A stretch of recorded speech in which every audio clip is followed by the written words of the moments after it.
Hello, everybody. Good morning, good afternoon, good evening, wherever you are in the world. We are so excited that you are here today for an awesome presentation that we have planned for you. We're just going to give everybody a few minutes to filter in and get situated.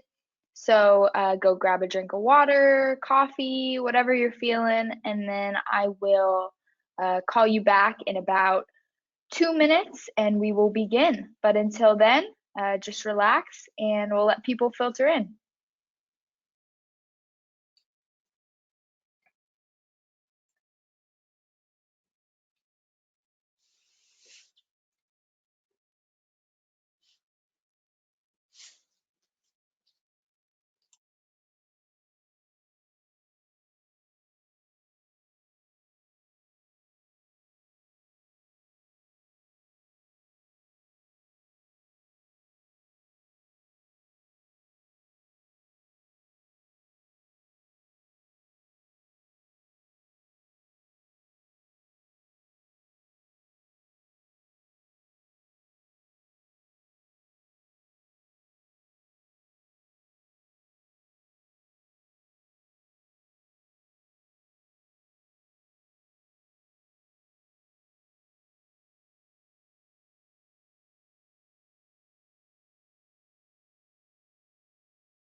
All right, looks like we are all here. So again, welcome in. We're so excited that you are here today for an awesome presentation.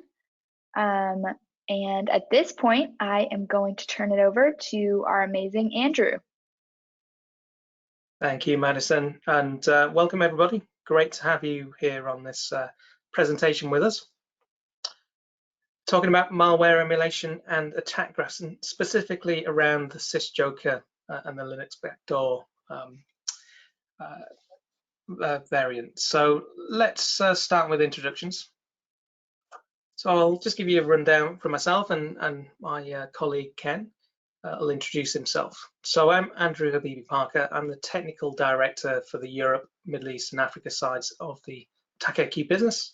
I'm based in the UK and have 23 years IT and cybersecurity experience, everything from working in the public and private sectors here in the UK and consulting around the world as well on security and SOC optimizations and in the SIEM world as well. So Ken, over to you. Thanks, Andrew. Hi, everybody. My name's Ken. I'm the technical lead on the Adversary Research Team here at AttackIQ. I'm based out of Cleveland, Ohio, and have about 18 years of cybersecurity experience, primarily focused in threat actor hunting, malware reverse engineering, and cyber intel. Excellent. Good. So what I was gonna go through with you first is just give you a quick view of the adversarial emulation techniques we have in the AttackIQ platform and how the attack graph falls into this category. To just give you that context, and then Ken will take you through how we build our attack graphs and what intelligence we gather and how that fits together. So in AttackIQ, we have 3 modes of testing. So the first is atomic. And you're probably aware of the term atomic, heard it elsewhere. And this is where you take techniques, so tactics, techniques, and procedures, but there's no link between those tactics, techniques, and procedures if you're running multiple of those. So completely isolated individual, and they're easy to run. Okay, so lots of technologies will do that. And it's one way of testing, but it's not really a way of testing the more advanced technologies out there that are looking for behavioral based indicators. And that's where the anatomic testing comes in. So this is where we can run multiple TTPs, or what we term scenarios in the AttackIQ platform. And we can feed the, depending on the result of a scenario, whether it's prevented or not, depends what we do next. So for example, if it's not prevented, do we try to run another technique? Or if it's prevented, do we try another technique that will try and circumvent that security control? So a more accurate way of emulating that threat actor. And then we have a third way of testing, which is around replaying PCAPs.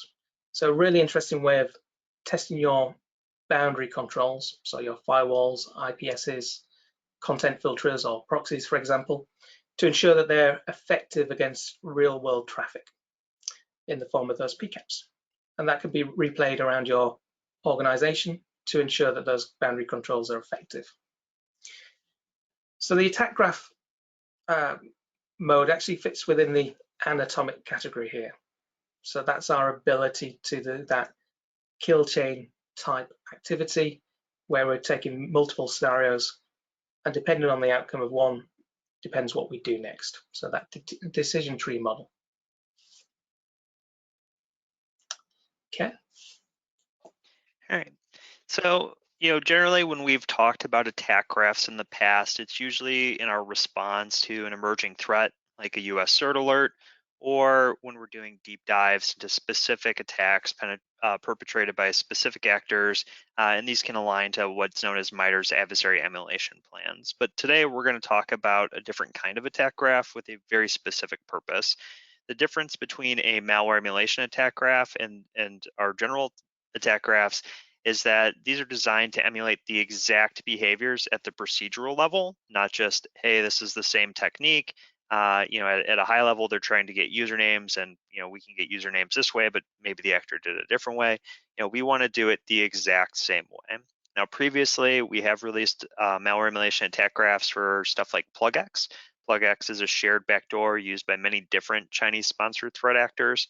And so by emulating that specific malware family and using the graph that we built for it, companies can test their posture against attacks from many different actors, many different campaigns, just because of the same tool that they use. And so today we're going to focus on our newest release for SysJoker. And so what is SysJoker, if you're not already familiar? SysJoker is a multi-platform backdoor. It was first reported by Intezer back in December of 2021. And they found that there's actually variants written for Windows, Mac OS, and Linux. And unlike some of the other multi-platform malware that is using something like Golang or Rust, which can be compiled to work on different platforms, the actors here actually wrote 3 different backdoors for each of those platforms. The malware was first identified during an intrusion into an education institution, and then additional samples have been discovered in VirusTotal indicating that attacks were likely going back to the middle of 2021.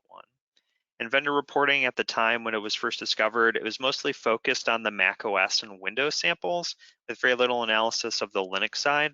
And so our team chose this as our next malware emulation because we wanted to help fill in that knowledge gap, and then also due to the way that the malware authors implemented SysJoker's functionality. It's very common for malware authors who are inexperienced with developing for Linux to use like the native programming access to like discovery commands, and what they're going to end up doing is run a lot of like native OS commands to gather their information. So their malware acts just as like an executor instead of using the API or syscalls to get what they want. They're going to spawn commands calling system utilities like ifconfig or whoami, and then they're going to pipe those results back into their program and analyze the text to try and complete their discovery actions. And so while SysJoker is believed to be exclusive, unlike PlugX, which was shared by a lot of different actors, their implementation of attack techniques is going to be common.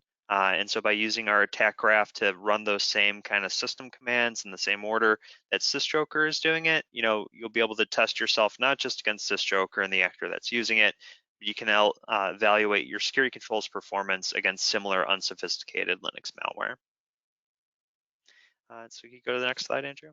And so before we get into specifically what SysJoker does, I did want to cover, how do we go about getting this information? And so the first step is always going to be research. And our team has the capability to reverse engineer the malware family. So that's what we did with SysJoker. We started tearing apart that sample, and we document how the code works and what the process flows are going to be.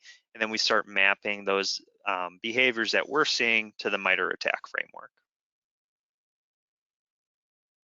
And we take our information and we then combine it with other external OSINT reporting. And this helps close some of the gaps.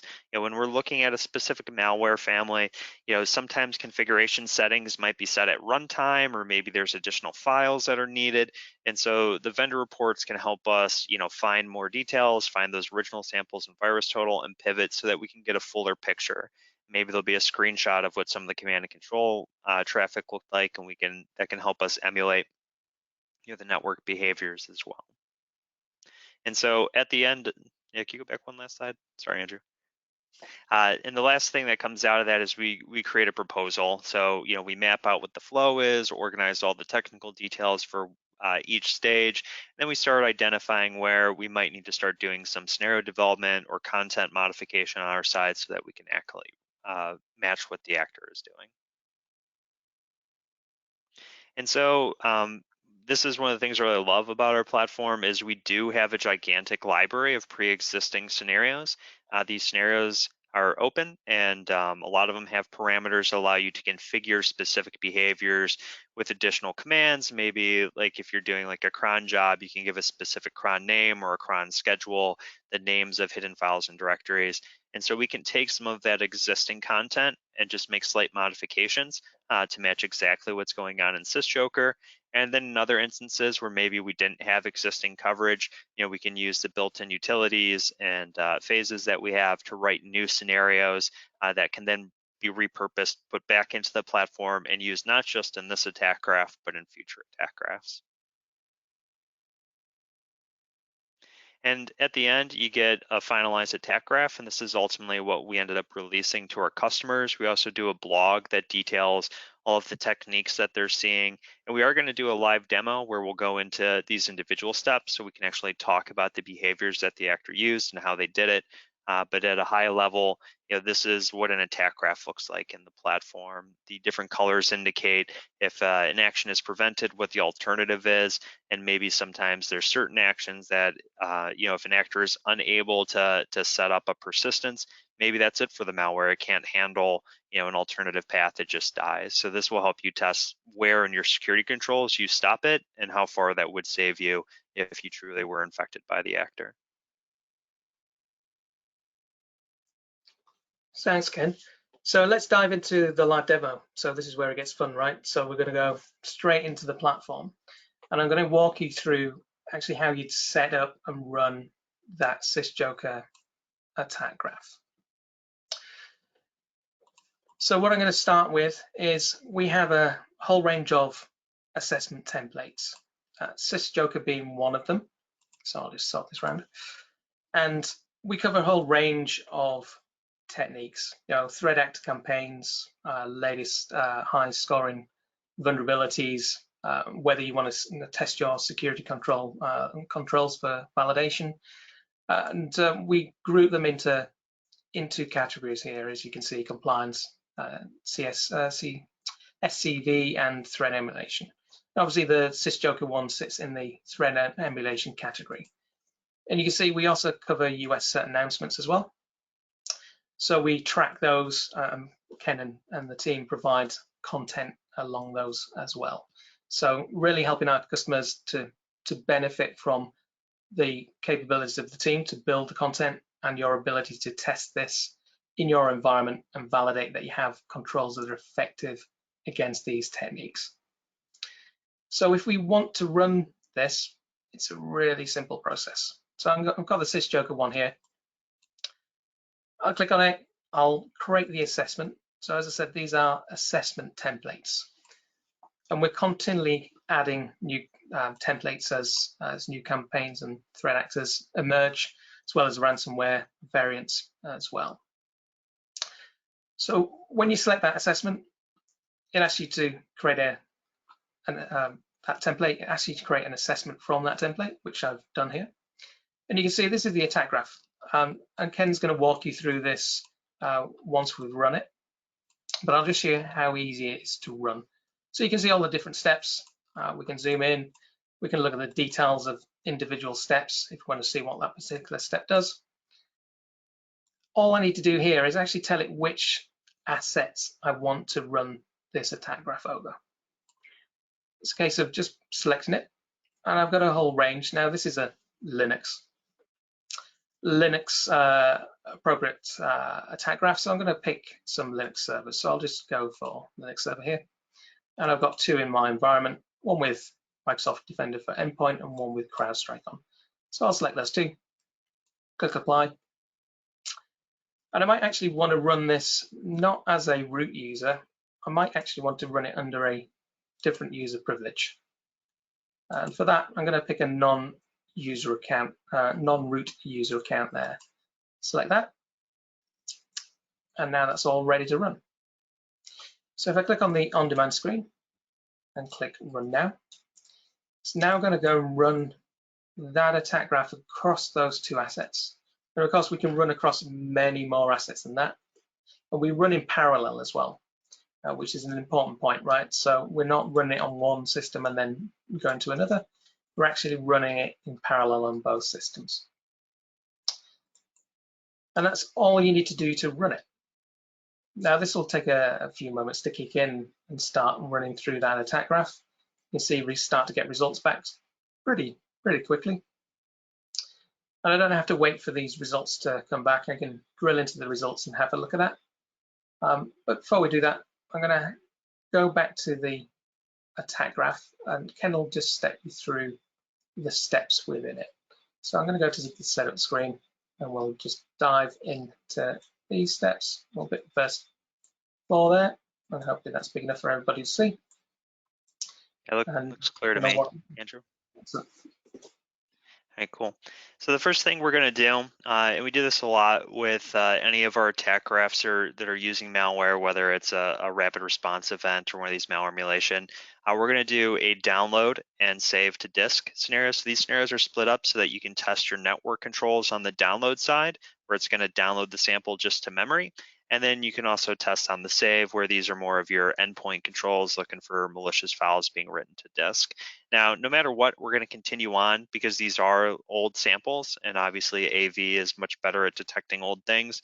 But actors can write new versions, they can pack it and change it up to bypass those. But we do want you to get that opportunity to try and detect the malware in transit when it's initially delivered. The first thing that SysJoker is going to do, and starts to get labeled here at step number 2, is discover what account is currently running. The first thing it's going to do, and as I mentioned at the start of this presentation, they run all of these commands natively. They're going to run the ID command, and this is going to give them the ID number of the account that's running. And then if we scroll over to step number 3, they're going to basically run like a who am I and get the user that's logged in. They're taking this information because they're going to use it later in its initial post that it makes to the command and control server to check in and register as an infected host. In step 4, it creates some hidden directories. And if you could just click into the name of that one, bring up the description, you'll actually see these are the directories that they use.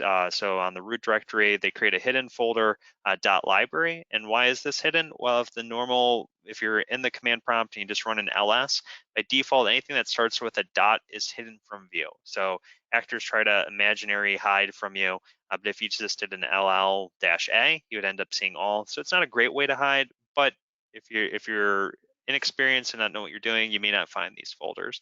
So they set up this path. This is what they're going to use to write a log file. The actors have a debug log in their malware, basically tracking everything that they do. They left that live in their attacks, and then they try to blend in system service, update system. So again, if you don't really know your box, you might think that these are legitimate things. But all of our scenarios, as Andrew mentioned, have this kind of detail telling you exactly what is happening. So you can go ahead and close that one. And now that it has a place to put itself, it's going to create a cron job. So if we scroll over for steps 5 and 6, if you could Yep, there we go. See the one above it a little bit. What this first does is they actually print out the cron tab, so cron tab-L. They pipe that to a grep where they're now looking for those hidden paths that they just created. They're essentially looking for a restart command that they did. And the reason why they do this first is they're trying to determine whether or not persistence has already been set. And if persistence has not been set, it will go ahead and create it.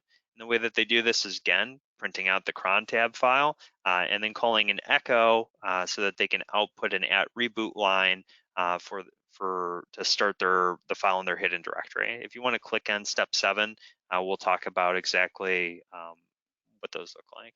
So same thing, cron tab-L, they do an echo with the @reboot, and then they pipe it back into cron tab. So this essentially overwrites and appends one last line to the cron tab, keeping everything that was there before and just adding one additional piece to it. So our scenario will run that exact same command. Okay. And now that it has set up persistence, it goes ahead and copies itself to those hidden directories. And normally it would wait for a restart since that's where the cron job is, but we're going to plow ahead and go forward as if this is the second time that it's being run. So now that when it's run, it checks to see what directory it's in, and if it's operating out of that hidden directory, then it knows it's time to start beaconing. So it needs to finalize what kind of discovery information it needs. So it's going to get your IP address running the ifig command. It's going to get your MAC address using IP. And again, they just run these native system commands, use grep, and filter out with awk the specific values that they want. Finally, they do uname-RMA, and this gives them information, or RMS, and this gives them information about the kernel that's running and potentially the version of Linux, so which version of Ubuntu they're doing. And then we get into the network traffic. So the very first thing it has to do is there's not a true command and control server configured with the malware. It uses what's known as a dead drop resolver. SysJoker reaches out to a hard-coded Google Drive URL, and we have set one up for our scenarios to use. And inside of this Google Drive, they get a text file. That text file contains a base64 encoded domain, and that's what they'll ultimately use for their command and control traffic. So we emulate that same request going out to Google Drive using the same hard-coded user agent that they do. And we actually have a file staged on Google Drive. So if your system does have access to the internet, will pull down essentially a modified configuration that we've encrypted in the same way that SysJoker has. And you go ahead and scroll over a little bit more. And so the last parts here are the final parts of the command and control. So the first thing, now that it has the true command and control server, is it needs to register itself. And so it makes an initial post request where it's going to ask for a unique token, and it sends along all of that discovery information that it collected before. It does this in the form of an HTTP post. If you want to click on that scenario again, Andrew, just want to highlight, yep, number 12. Yep, 12. I just highlight this is exactly what the response looks like. So this is going to match, what you'll see in your environment, and you can see that they pull out the domain user, the MAC address, the Linux version, and the user token, which is a number that they generate. And the response back that they're going to get is just token and then a GUID that's been generated by the malware server itself. That token will be used in every future request that it makes so that it can identify itself as, hey, I'm still this host. And then the last two things that's going to do is, now that it's got its token and the C2 server knows who they are, they're going to say, hey, I'm ready for, I'm open for business. What command should I run? So they'll kick out a command request with the token and say, hey, I'm ready to run whatever you want. And the C2 server is going to respond back with a command if they have one. Otherwise, they'll get no data back, and then they'll know just to sleep and check in again later. In this case, we've set up our malware emulation server to respond back with a encrypted command, exactly how the actor would do it. In this case, we've encrypted a who am I. And then in our very last step, we send the results of that who am I command back out. So all of that traffic is again formatted into a special JSON structure, and they encode certain parts of the command and the response. But that's the full step. Now at that point, you're fully infected, and the actors can pass down any commands. They can download files and do anything they want. but this is the full initial infection up to I've gotten my first command chain that we're emulating in this attack graph. Excellent. And you can see in this attack graph, if I just scroll back, that decision matrix there, where if something is prevented or not prevented, you can take a different path. So as you can see from step 5, if this was prevented, then it's going to try a different way of persisting through that cron job tab. And this becomes really powerful. This is a fairly straightforward attack graph. I'm actually going to show you one that is a more complex one, so you can get an idea of sort of the power of the attack graph capability, and one that's we're really proud of, that Ken and team have built around another threat actor. So I'll do that in a second. I just want to jump into the on-demand here and just quickly look at the results. This is still going through on one of the machines by the looks. Yeah, my machines has fallen offline, but I'll go to this one, and you can see from a results perspective, this is run through. This was on a machine with CrowdStrike installed. Now, don't take these results as an indication of how good CrowdStrike is or isn't. This is a demo environment, but I wanted to show you the results here. So when we provide the results, we show exactly the path that you took through the attack graph. So we can see here it was not prevented.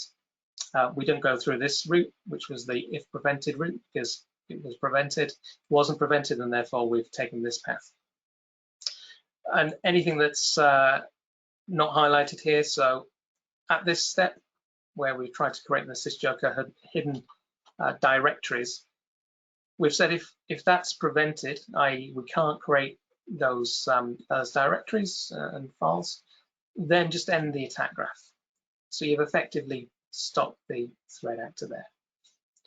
And of course, there's a lot more intelligence that we provide than just this visual graph. We have all of the commands that have been run, all of the data and evidence to show exactly how this played out as it went through the attack graph. So if I go to activity details, we can see that the file was downloaded successfully from our threat cloud. It was successful. We can see it was downloaded, the SysJoker bin, and that was why it was marked as not prevented. We have a look at another one where we're trying to do a user ID discovery. We can see here the successful run of the command, the ID -u. We've got the command output, therefore we've marked it successful. So we're showing you each and every step that we run and the evidence around it as well. And then we also provide detections. This is running at the moment, so we don't have the detections piece because it's running through, but I'll show you that in a second on a different one. But this is to show you which technologies in your stack actually detected this activity. So running a technique and seeing it's prevented, that's great.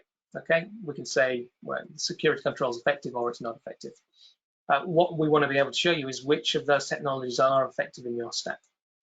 And as far as it might be the actual security control itself that detected it, so CrowdStrike in this case. But if you've also got a SIEM platform that you're sending logs to, you want to understand and know that those logs have made it into the SIEM. And therefore, we can give you that visibility as well. So that end-to-end pipeline visibility of whether the logs have been generated by the security control, the logs have made it into your SIEM, so they've been normalized and parsed correctly, and has that particular SIEM generated an event or an alert as well. So we can give you that full picture. And as I mentioned, I'm going to show you another attack graph just to show you how powerful this can be. So I'm going to go to an assessment here. Well, let me do it a different way. Let me go to a template, and I'm going to just search for the Conte attack graph here. So it's another one we created. As I said, pretty proud of this one. So I'll just do the same as I did before when we're creating an assessment from a template. And this is the Conte attack graph. So you can see there's many, many more stages. And this was built from the leaked playbooks. So all of the stages that the Conte ransomware group went through to build out their campaign and run their campaign were built into an attack graph. You can see all the various stages here. They're hugely complex in the number of stages, but beautifully laid out in how this is run. Ken, anything you want to add on the Conte side on that?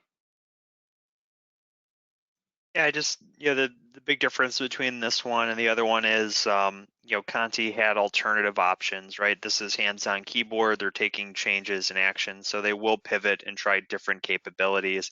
And there still are, points where you could cut them out, right? If they can't find any additional remote systems and access anything remote, then obviously we don't need to do any of the lateral movement.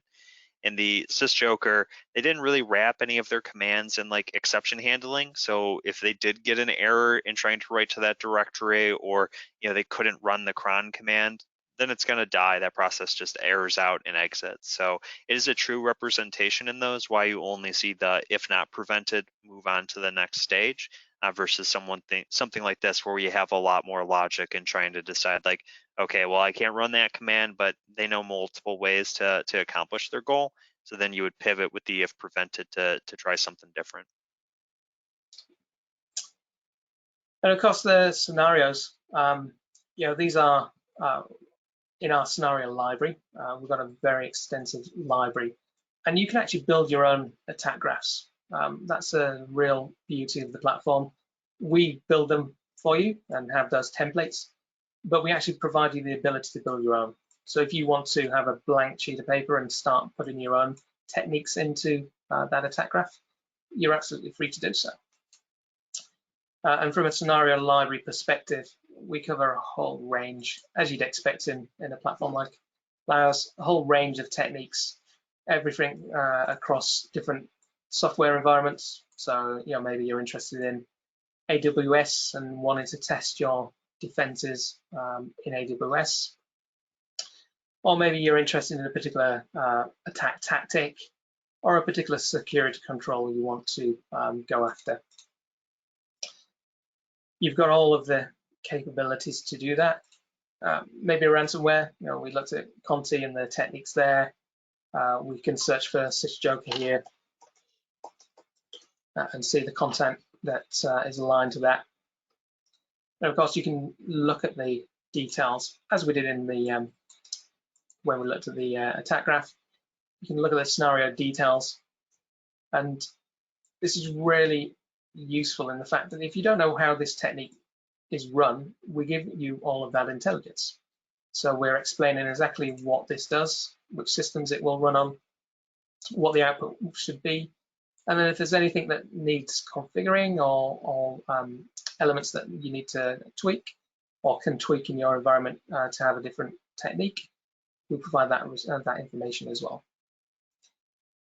And then we also tell you which technologies this particular scenario is going to exercise. So in this case, it's going to do next-gen firewalls, IPSs, content filters, and network behavioral analysis. And then also those technologies that are integrated into AttackIQ from your security stack. So I've got a whole range here, but this would be applicable to your environment. So you know ahead of time, oh great, it's going to test Falcon CrowdStrike there, it's going to test Vectra. So it gives you that ability to do that. Good. Okay. And then those, the research that Ken talked about, we have a great site, which I'll just open up here, called our AIQ Insights, which you can subscribe to for our research. So we provide obviously new content on a regular basis. And we provide blog posts and research around that. So there's a whole range of threat actors and campaigns and US announcements that you can read up on where we've released content. So there's a great amount of content there for you to dig into, learn from, and utilize in your environment. So let's hop back to the slides a second. So bear with me a moment. The last thing I wanted to talk about and show you is another set of resources we have. So again, something we're really proud of.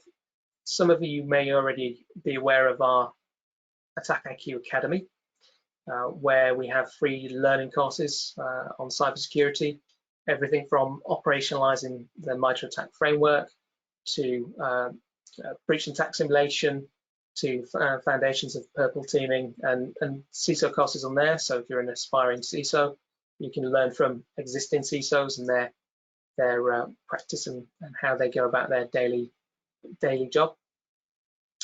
And they're a great resource. It's not vendor, it's very vendor agnostic. So we're not talking about AttackIQ in any way, shape or form.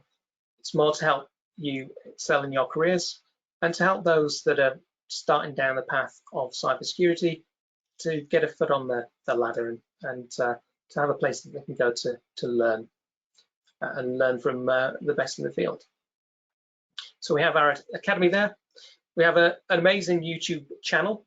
If you haven't seen that, definitely check it out. There's great content on there, along with previous recordings of weekly demos that you can find on there. So great resource, and we're continually adding new content in there as well. And you'll also find our Purple Hats conference that we ran back in April. You'll find content in there, so all of those sessions that were run you can find on our YouTube channel. And then we also have our podcasts.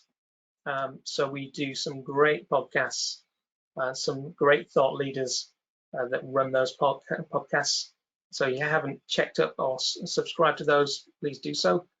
And then finally, we have our resources on our AttackIQ.com page. We've got a whole range of resources, as you can see on here on the left, just a sample of them, along with the dummy guides that we've produced around purple teaming, MITRE ATT&CK, and also our latest one, which is around MITRE ATT&CK for cloud. So a fantastic set of resources, all available to you for free. So yeah, please go ahead and utilize that as you can. And that brings us to the end of the presentation. Madison, over to you. Amazing. Thank you so much again, everyone, for joining us. This will be recorded and posted on our YouTube and on demand. So please reach out if you have any follow-up questions. We're always here and happy to help. Have a wonderful rest of your day.